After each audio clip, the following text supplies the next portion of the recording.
Okay, firstly, grab your lead rope and wrap it around your hands so your arms are shoulder width apart. From there, sit with them straight out. Rotate one way, keeping the hips as still as possible and only moving the upper body and trunk. Only go as far as you find comfortable. Small movements to start and then building up. Sit tall using your core.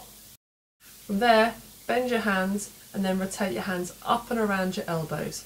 Again, only going as far as comfortable, and try to keep the rest of the body still so you're not moving round.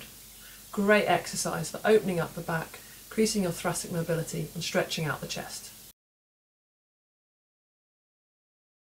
Okay, now drop the lead rope, sit side on, slouch as far as possible and then sit tall using your core, allowing your pelvis to come up.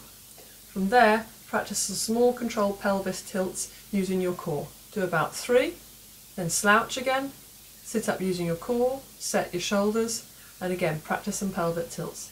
This is great for getting the pelvis moving in the saddle, as well as learning to sit up using your core rather than overusing your back muscles. Next, let's get the pelvis moving and the glutes firing up into a simple squat to start off with. So sitting back using your bottom, notice how my knees are behind my toes and my back is nice and flat. We're going to do 3 foot positions, shoulder width apart, so doing 3 to 5 of those, nice and slow and controlled, keeping the knees still. Then from there I want you to step the feet out so they're wider than hip width. Again, squatting down, keeping the knees behind the toes, nice and steady controlled motion. From there, feet slightly wider, toes out. This starts to open up the thighs and work the groin muscles. Don't force any range here, nice and slow and controlled. Next one's a bit weird, but it starts to again open out the hip and fire up the glute. Pop your leg on something that's about knee height or slightly lower.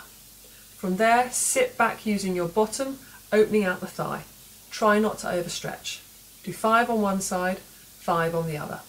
If this is too challenging, just make your leg height slightly lower so you'll have a smaller object to sit on.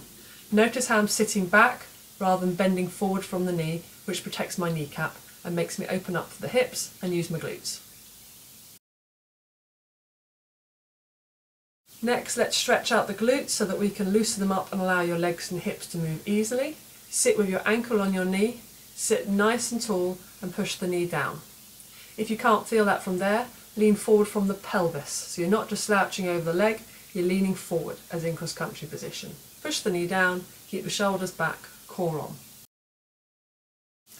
Next ones look quite easy, but are really good at focusing on balancing over the left and the right, making sure that one side is as level as the other.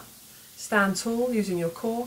From there, lift one leg as high as you can while keeping the back flat, trying not to shift your body weight left and right. So you're trying to stay as central as possible with your body weight. Only lift the knee as far as you can keep in neutral spine. Last one is hamstring stretching and warming up, keeping the leg as straight as possible, core on, hips as level as possible. Take the leg as far out in front of you as you find comfortable. Small control to start off with, building up to bigger movements. Short, simple warm-up to do before riding.